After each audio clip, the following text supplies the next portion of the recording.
Lalmoni express ট্রেনে করে লালমনিরহাটে যাচ্ছি। কেন যাচ্ছি, কি উদ্দেশ্যে যাচ্ছি দেখার জন্য ভিডিওটা সম্পূর্ণ দেখবেন।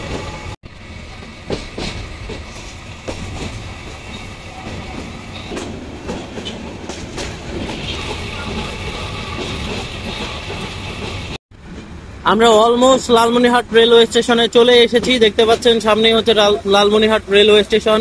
এত বেশি ক্রাউড, এত বেশি ভিড় লক্ষ্য করা যাচ্ছে এখান থেকেই।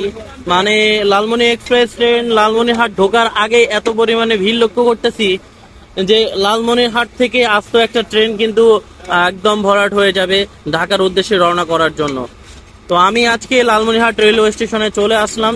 লালমনিরহাট নিয়ে আপনাদের কিছু কথা বলবো, দেখাবো লালমনিরহাট রেলওয়ে স্টেশন। যারা লালমনিরহাট থেকে ভিডিও দেখবেন অবশ্যই কমেন্ট করে জানাবেন।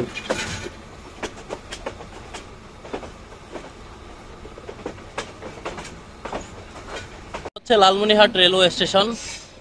স্টেশনে কিন্তু প্রবেশ করলাম, দেখতেই পাচ্ছেন শত শত হাজার হাজার মানুষ কিন্তু তারা লালমনি এক্সপ্রেস ট্রেনের জন্য অপেক্ষা করছিল। লালমনি এক্সপ্রেস ট্রেন কখন আসবে, আবার কখন এই লালমনি এক্সপ্রেস ট্রেনে করে তারা লালমনিরহাট থেকে ঢাকার উদ্দেশ্যে ছেড়ে যাবে। দেখতেই পাচ্ছেন কত মানুষ অপেক্ষমান আছে। ফাইনালি লালমনিরহাট রেলওয়ে স্টেশনে চলে আসলাম। দেখতেই পাচ্ছেন কত মানুষ ট্রেনের জন্য অপেক্ষা করছে। লালমনি রেলওয়ে স্টেশনটা আপনাদের একটু ঘুরে ঘুরে দেখাবো, চলেন। যে কারণে এই লালমনিরহাট রেলওয়ে স্টেশনে আসা, আসলে ঈদের সময় অনেক বেশি ভিড় থাকে জানেনই। আর আজকে যাচ্ছি হচ্ছে বগুড়াতে যাব। লালমনি এক্সপ্রেস ট্রেনের টিকিট কাটছি, কিন্তু কাহিনী যেটা হয়েছে লালমনি এক্সপ্রেস ট্রেন আজকে এত বেশি লেট করছে যে এখনো মানে 11টা পার হয়ে গেছে, লালমনিরহাটে মাত্র আসলো। মানে লালমনিরহাট থেকে ঢাকার উদ্দেশ্যে ছেড়ে যাওয়ার কথাই হচ্ছে 10টার সময়, মানে সকাল 10টায়, কিন্তু সেই ট্রেন মাত্র লালমনিরহাট রেলওয়ে স্টেশনে আসলো, অর্থাৎ 11টার সময় আসলো। এখন পরিষ্কার পরিচ্ছন্ন বা ট্রেনে পানি নিবে, অন্যান্য যে কার্যকরী আছে, লোকোমোটিভ চেঞ্জ করবে, হাবিজাবি এই বিষয়গুলো করতে করতে আরও 1 ঘন্টা, অলমোস্ট 12টার পরে কি করবে, এই লালমনি এক্সপ্রেস ট্রেন কিন্তু ঢাকার উদ্দেশ্যে ছাড়বে। তো আমি তিস্তা থেকে লালমনি এক্সপ্রেস ট্রেনে উঠতাম, তো তিস্তায় দাঁড়াইছিলাম।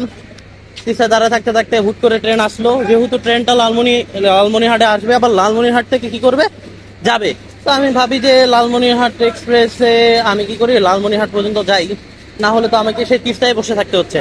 তিস্তায় বসে না থাকে আমি কি করলাম, সরাসরি চলে আসলাম লালমনিরহাট এই রেলওয়ে স্টেশনে। তো এখানে আপনাদের একটু ঘুরে ঘুরে দেখাবো আর কি কি কি আছে। দেখতে পাচ্ছেন সেই পুরাতন আমলের অনেক স্মৃতি বিজড়িত অনেকগুলো বিষয় আছে, অনেক দেখার মতো জায়গা আছে যেখান থেকে আপনারা ছবি তুলতে পারবেন। লালমনিরহাটে কিন্তু অনেক বড় একটা স্টেশন, লোকো কারখানা আছে, লোকোমোটিভ স্টেশন আছে, টার্ন টেবল আছে, সব কিছু আছে। যারা ঘুরতে আসতে চান চলে আসতে পারেন লালমনিরহাট রেলওয়ে স্টেশনে।